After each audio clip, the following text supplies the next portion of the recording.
Halo semuanya, perkenalkan nama saya Muhammad Zaki Benafal dari kelas 6B Teknik Otomasi Politeknik Negeri Bali. Jadi di video kali ini saya akan menjelaskan tentang project 3 dari mata kuliah Internet of Things atau IoT, di mana pada project 3 ini saya akan membuat project monitoring jarak parkir dengan menggunakan sensor ultrasonik dan dapat diakses melalui aplikasi Blink, seperti itu. Nah, seperti apa diagram rangkaiannya? Kita akan lihat bersama-sama. Oke, jadi di sini adalah diagram rangkaian yang saya buat. Jadi di sini saya menggunakan beberapa komponen. Yang pertama itu adalah Node MCU. Di sini saya menggunakan ESP8266, kemudian menggunakan sensor ultrasonik tentunya untuk mengukur jaraknya. Kemudian saya menggunakan buzzer dan dua buah LED. Nah, dua buah LED di sini bekerja dengan fungsi yang berbeda. Jadi satu LED berfungsi sebagai indikator untuk jaraknya jauh, dekat, atau mepet. Buzzer juga bekerja seperti itu. Nah, satu LED lagi di sini berfungsi untuk indikator bahwa alat itu nyala atau tidak. Nah, jadi di sini saya membuat satu tombol switch seperti itu yang dapat diakses dari Blink untuk menghidupkan atau mematikan alat. Jadi jika tombol di Blink nanti menyala atau kondisi on, nah alat baru akan bisa bekerja. Sedangkan jika switch dari Blink itu off, maka keseluruhan alat tidak dapat bekerja. Bentuk dari rangkaian sudah rangkai, jadi kita lanjut ke coding.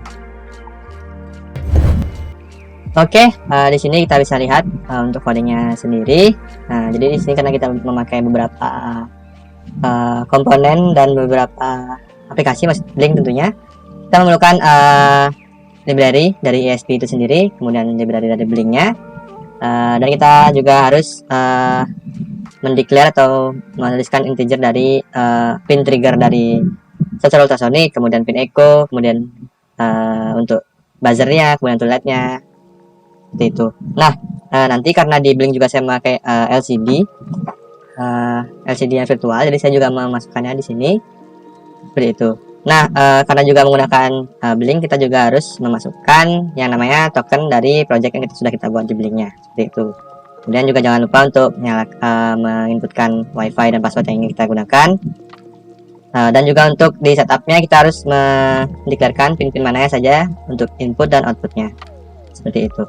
Nah, untuk tombol dari indikator untuk mesin itu atau alat itu bekerja atau tidak, saya deklarkan di sini. Jadi if nilai LED yang warna kuning itu menyala, maka alat akan bekerja. Nah, jika nol atau tidak bekerja, maka seluruh alat pun tidak akan ikut bekerja, seperti itu. Nah, untuk logika dari buzzer dan LED saya tuliskan di sini. Ini sama seperti project 2 kemarin. Jadi jika benda yang terukur oleh sensor ultrasonik itu dalam jarak 10 sampai 20 cm, maka itu akan dibaca dekat atau buzzer dan lampu LED akan bunyi secara bergantian.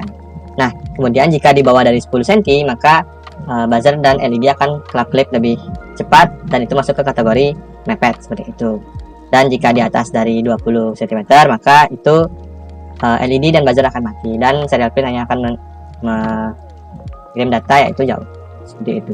Nah, untuk kirim data dari ESP ke Blink itu saya cantumkan di sini di sensor.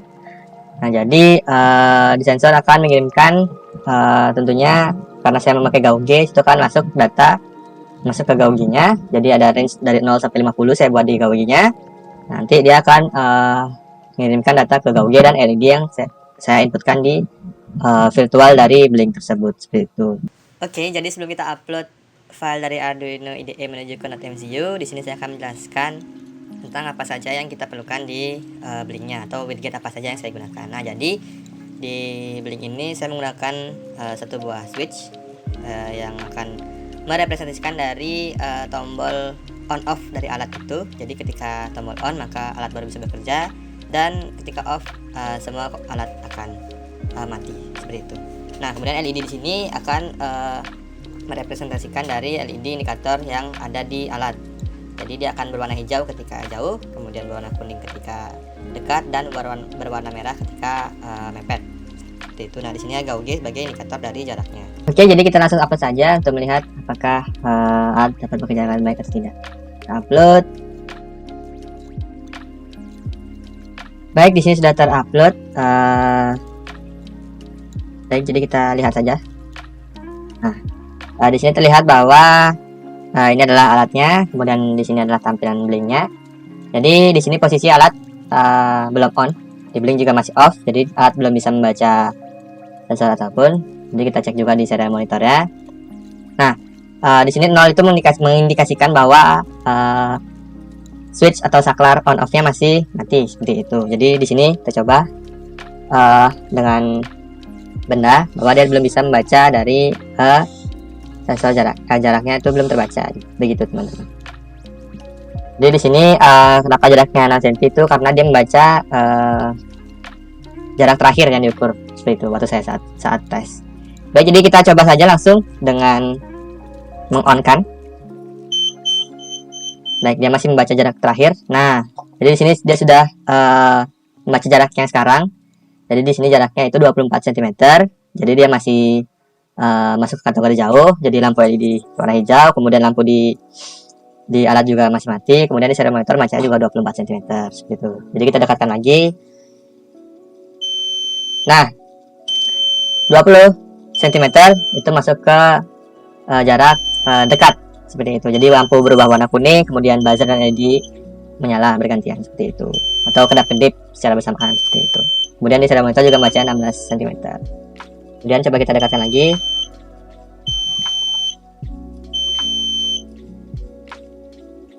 Oke, di jarak 8 cm itu masuknya sudah kategori yang mepet atau dekat sekali. Jadi dia lampu LED berwarna merah. Kemudian terbaca 8 cm, di gauge juga terbaca 8 cm, dan di serial monitor juga terbacanya 8 cm. Jadi sudah terbukti bahwa alat ini dapat bekerja dengan baik, kemudian dapat di on off via aplikasi blink tersebut. Jadi itu kita matikan dulu. Oke, jadi kesimpulannya dimana alat ini dapat membaca jarak, kemudian mengirimkannya ke blink dengan cukup baik, dan dari coding juga saya membuat switch atau saklar on off untuk keseluruhan alat, dimana saya menyetingnya di void loop, dimana jika nilai LED indikator on off itu bernilai 0, maka seluruh alat tidak akan bekerja, dan jika nilai LED atau switch on off nya bernilai 1, maka alat baru bekerja. Seperti itu mungkin yang bisa saya sebutkan. Terima kasih sudah menonton, dan saya akhiri dengan terima kasih.